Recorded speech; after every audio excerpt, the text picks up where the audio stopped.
और ये वोट की ताकत कोई मामूली ताकत नहीं है मेरे दोस्तों, याद रखना।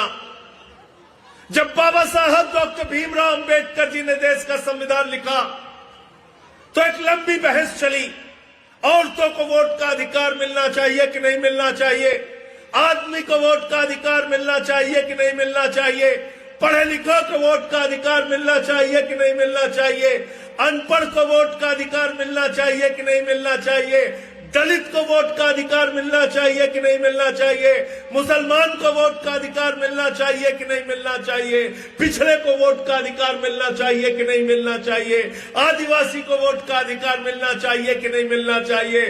बाबा साहब ने कहा देश के राष्ट्रपति और गांव में रहने वाले मजदूर सबको वोट का अधिकार मिलना चाहिए, और उसकी बदौलत आज राष्ट्रपति के वोट की गिनती कितनी होती है भाई?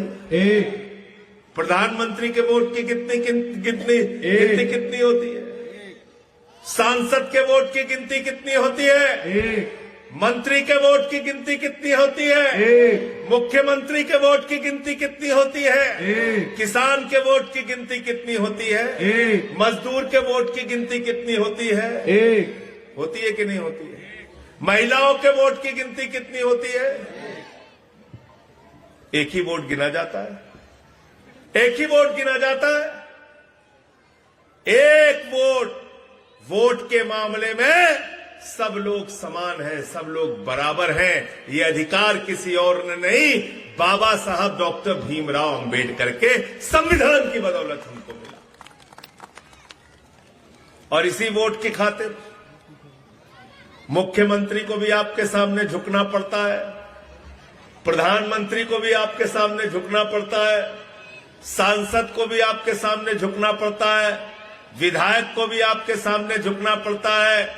अगर जिस दिन वोट का अधिकार खत्म हो जाएगा तो ये तो डंडा मार के हमको अपने घर से निकाल देंगे। निकाल देंगे नहीं निकाल देंगे बताओ? तो ये जो पदयात्रा है, इस पदयात्रा का मकसद है वोट को बचाना, अपने स्वाभिमान को बचाना, अपने सम्मान को बचाना।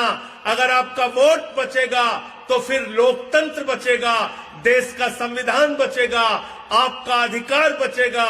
जो नेता आपके लिए काम करेगा वो चुना जाएगा, जो नेता आपके लिए काम नहीं करेगा उसको जनता हरा देगी। ये अधिकार आपके हाथ में होना चाहिए, आपको अपना सेवक चुनने का अधिकार होना चाहिए। इसलिए इस वोट पर हम कोई डकैती नहीं डालने देंगे।